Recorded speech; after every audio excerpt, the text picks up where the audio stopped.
Hey there everybody, and welcome to a channel update. I'm putting on my glasses. You guys will see the reflection in my glasses, but that's fine. I like to see. So I want to do a brief update after the suffering. That's going to be primarily focused on that, and gameplay for it will show below me. Now, I hope I edited that right.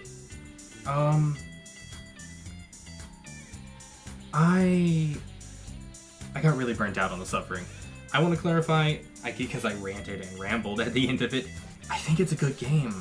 And I do like it, and I like looking back at it, I like all the lore stuff it did, and I'm finally glad I got it out on my channel, but I spent 2 years playing The Suffering and The Suffering Prison is Hell and Suffering Ties the Bind, and I got really burnt out on it, which is also why I stopped the lore videos earlier this year. I really wanted to get a bunch out there and do a lot more with it, but I could not bring myself to keep playing. And yeah, it's really cool. I think it's really cool how Rance Truman goes over everything you can learn in the game and everything that's extra and some extra lore and things like that. It's just really cool. It's really cool. I like everything that they actually did with it now that I look at it more critically later. But I don't think it's fundamentally a great sequel to The Suffering Prison is Hell either, because The Suffering Prison is Hell leaves a lot up to interpretation compared to Ties the Bind that really doesn't. I mean, it still does, but it explains more directly to you everything going on in it, and that's not really a failure of the lore or anything like that. Like, I don't know what you're really supposed to do to expand on the game once Torque leaves the island, because Torque was very clearly leaving the island no matter what you did after the end of the first game, except for maybe the bad ending, because, you know, that was the thing. Also, why did it have so many endings? The Suffering Ties the Bind had, oh boy, let me fix that. My computer. No! There we go. The Suffering Ties the Bind had so many endings. It had, 12 to 15 endings. Let me check. Let me think about it. Alright, Suffering Ties the Bind had 12 endings. Prison is Hell had 3 endings, so in total you have 15 endings for the series, and there's only 2 games. 15 endings for 2 games. And some of them are repeats, at least on the PC version, which you guys will see anyways. And I couldn't get 2 of those endings, so you guys are only getting 13 of those endings from my channel, because I had install issues, because if you install the all-in-one patch and then uninstall the Suffering and delete all your save data, it doesn't actually delete your save data. It's saved with the all-in-one patch for some reason. I don't understand that. That's super weird to me. The all-in-one patch is absolutely necessary to play the game now, but that is a glaring flaw and a glaring bug.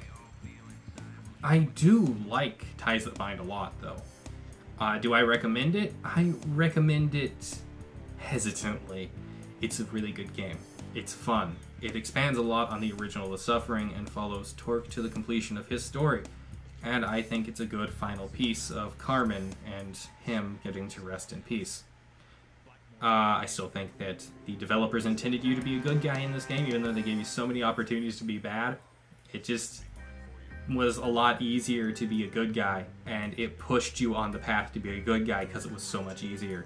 You might get the Cataclysm attack faster on the bad guy route, but the Cataclysm attack has a timer, and you can actually, at least as I demonstrated, and probably will demonstrate in the footage below, or when the next The Suffering video comes out, we'll demonstrate it then, because I did a playthrough where I did everything neutral. Essentially everything neutral. I did everything that was, like, important or led to a scene neutrally. And that video is going to be coming up soon, because that is a important video that I realized I could do everything completely neutral, and I just never did. I always did good or bad, and you can just ignore everything in the game and just be completely neutral. But it was a bad run of the game. It was a very unique run, since I didn't kill any unique NPCs. Carmen never got really sour with me, except in the visitation room. She never got angry with me. I just left them all, and she was just like, that's fine. You can leave this lady to die. You can leave this character to die. Who needs Elroy? I'm like, that's interesting. So there's like certain triggers and scripts that affect if you specifically only hurt or help the major choices, which are, God, let me think about it. Jaira, which by the way, still second favorite character in the game next to Consuelo, which is another one. And there's Kyle, the junkie in Chapter 6. Elroy, and then if you're playing the bad route, Jordan. But Jordan doesn't actually even pop up at the end slide anyway, so that doesn't technically count either. There's also Riley. I forgot Riley. Riley's cool. I really like Riley. His voice actor's great. He's really dedicated to that role. I don't know if he actually got that accent or not. That's really good though. Now an update for my health. Because that's where that ends. I have nothing more huge to say on that. You'll see the stuff in the upcoming video. It's no commentary. You'll also see some of the clips down below, because there's some moral choices I missed that were that were neutral, and I didn't know you could be neutral for them, or I didn't think about it. So just before the suffering ties the vine started occurring, I got COVID, or I believed I got COVID. There was a relative that came over, and they were exposed, well, an in-law. They're still a relative to me. I lived with them for several years. They came over, and they dropped the bomb on us after visiting with us with no precautions taken, essentially, that they had been exposed to COVID. And not too long after that, I started really feeling very, very bad. I started feeling sick, nauseous, tired. I felt overly warm, and I was incredibly lethargic. I was sniffly, I was coughing, I was sneezing more. I had all the symptoms of having COVID, but it turned out to just be something like a summer cold. Still getting that motivation running again. I spent most of 2021 being extraordinarily unmotivated and just tired of everything for some reason. I got really depressing in 2021. I don't know if that showed through in any of the content I made, but I barely made anything in 2021. Such are the stages of life, I guess. I still struggle on and off with that now, but I'm feeling a lot better.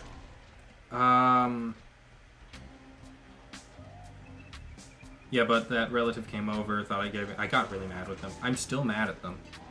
That was a horrible thing to do. That wasn't okay in any way. People might go, oh, well, they cared about you. Because they did bring something over for us. They did bring something over for us that we needed. And, oh, they cared about you. And I'm like, if they cared that much about me. Because there's like 3 months out that I actually need that thing.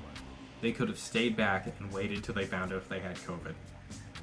Because not only is that detrimental to me, because I'm immunocompromised, so it's a lot more, it would affect me a lot more. Yeah, I'm immunocompromised from long-term exposure to black mold. Yeah, that's the thing. I need a sip of water.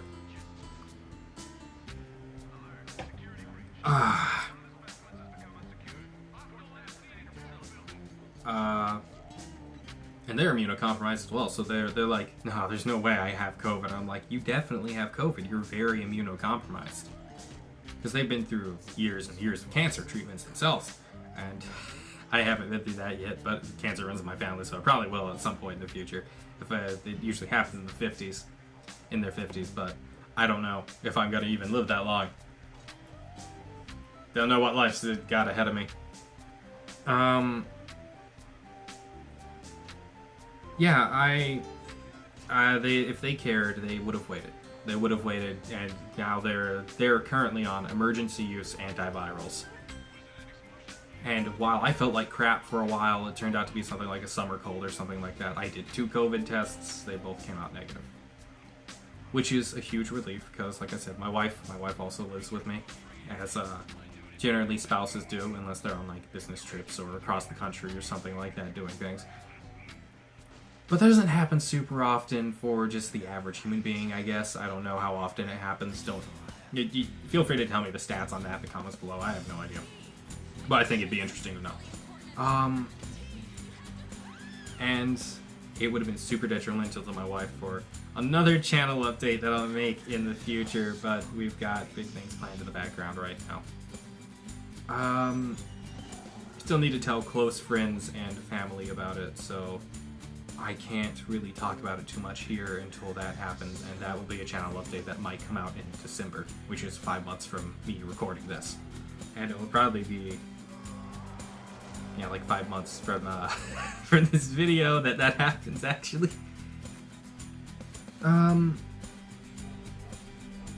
Yeah, but it would have been super damaging to us both financially and otherwise, because in America you don't really get time off. Most Americans work almost constantly on things and live paycheck to paycheck. Like, that's an actual statistic. I'll put that up somewhere on screen. Like 64% of Americans or something like that live paycheck to paycheck. It's 2/3 of Americans almost. And the number's only been increasing, and that's really scary and sad. And Sarah and I are planning on leaving this country in the future anyway, so yeah. We're currently planning on Germany. Germany's looking really nice. I like how Germany looks. But I digress. I know they have their own problems and things over there. Don't tell me about that too much. I guess tell me in the comments. I don't mind being told. I don't mind being told. But I get annoyed with repetition. And I have no way of knowing if you guys know what I know, but my brain doesn't click that fundamentally. That's a lot of people are like that. I had some spats with friends that are like that. Like, some things are super obvious to them that aren't at all obvious to me. And they feel the need to tell me that it's extraordinarily obvious. I'm like, how is it extraordinarily obvious? I have no idea what you're talking about. And it never reaches a conclusion. I'm like, how is it obvious? Because it's not obvious to me. It's not obvious to me. That's why I'm asking you to explain things, and I'm telling you that. And I might get annoyed if you repeat things, but, like, I understand. I'll make jokes about it. I'll make clips about it. I won't, like, actually be mad at you. Just monkey brain is stupid. So yeah, feel free to tell me in the comments below. I don't know if anyone else experiences that, so tell me in the comments below for that too. The Suffering Ties That Bind lore videos. No, not just the Suffering Ties That Bind, just the Suffering lore videos in general. I really want to do those. I really want to keep going with those, but I'm just completely burnt out of the Suffering right now, and those will probably resume early next year. It will have like a small gap between content while me and my wife are building something up in the background. And taking care of some things, because we got stuff planned for early next year that we really need to take care of. Which is also why I'm taking a good portion of December off from doing things too.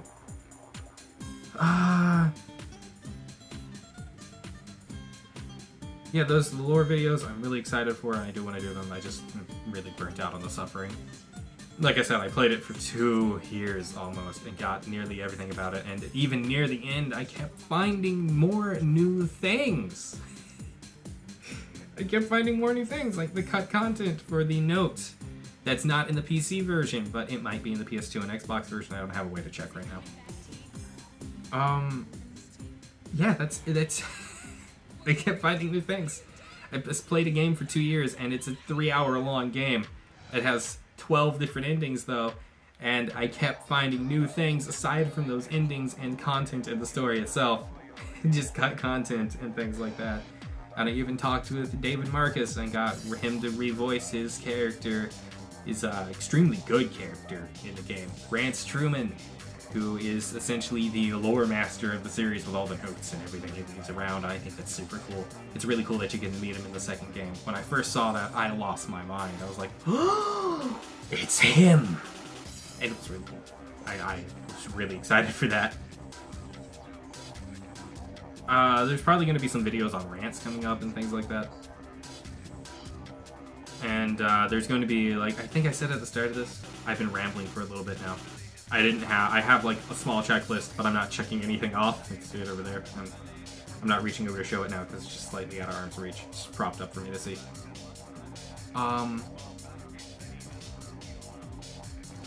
Yeah, there's some other gameplay footage becoming, because I never really thought about being able to do everything neutrally in the game.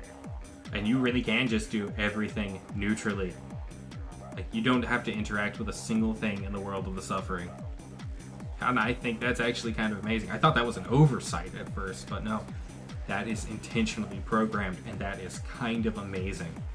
You can just watch everything happen and have no impact on the world itself. Well, I mean, you technically have an impact with the fact that you abandon all the major companions, but other than that is what I mean. I think that's cool. I think that's really cool. That's an incredible game design, and I think a lot of games kind of overlook that you have to have some sort of direct impact with it, and they think that you have to have some sort of direct impact, but you can just watch the world burn around you and move through it. I don't know, I like that. I really like that. So that's it, I believe. So TLDR for anyone that's too long didn't read. A TLDW, too long didn't watch. For anyone that's just skipping straight to the end of the video, because I know some people do. If you were on my Discord, you know that I thought I had COVID, but I didn't actually have COVID. I did 2 tests, they came back negative. The person that was exposed to COVID was immunocompromised. I was immunocompromised. I was desperately afraid of it for a while. I quarantined myself in my office until further notice for a good long while. So Sarah convinced me that it was probably fine. I should come out, and she was right. But I still felt like crap. And I felt really bad because I thought I got her sick. The Suffering Ties That Bind. Really good game. I enjoy it. I enjoy it a lot. Really fun. I do recommend it, but I recommend it hesitantly because it's got problems and issues and just not like a lot of good quality of life improvements. But that's expected. The game is 17 years old this year, but it's made with a 18 to 19-year-old engine. So there's things in it that modern games don't have. So look at that and be like, sign of its times, rather than... Yeah. It's aged really well, I think. Some big name games don't age as well. And do have plans for the future. I'm going to be taking December off. That's part of the TLDR. And January off, possibly February. It all depends on how things work out. And I'm going to be doing more of the Suffering lore videos early next year because I'm really burnt out on the Suffering. And I'm really amazed that I'm still finding out new things about the game. Yeah, I've been playing it for 2 years. I've known about the game since 2011, the game series since 2011, and I've been playing it for 2 years myself. It's just amazing that I'm still finding out new things about it, and I think that's really cool. That is a lot of care and love put into the game series, and the creator himself is on Twitter a lot. Like in the Suffering Ties That Bind ending finale video that was just last time, you can find the links in the description below to David Markus, who is the voice actor for Rance Truman. I'm really honored that he got to be able to do this stuff for me. You can find the links for Max Creed, my artist, who does all this stuff for me too. Find all the links for Fly Anvil. I work with them, my coworkers work with them. The guy that extracted the files for the Suffering Ties That Bind also worked with them. I'm gonna put those up on my Discord, by the way. Finally, after over a year of having those extracted, I can actually put those up, and I can message David and be like, "Hey, I finally used your voice lines."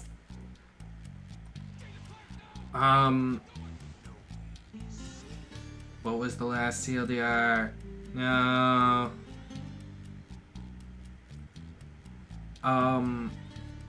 I think that was it. Yeah. I might have some things going on next year. Probably will have some things going on next year for a while. That's about it.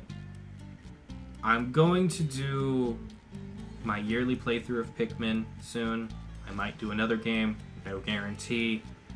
And then comes Harvest Moon, and after that I will see you guys next year for more stuff. Streaming schedule will resume by the time this video is up, presumably, and it will be normal for 2 months-ish. And then back offline until probably around February, because there's going to be a lot of stuff going on in real life. That's about it. Thank you guys, and I will see you... This probably is going to go up on like the 22nd or 23rd, somewhere around there. Got a Let's Eat video in the works too, and then another Let's Eat video for after I do the yearly playthrough of Pikmin. But yeah, that's it. Thank you guys. I will see you next time. Bye.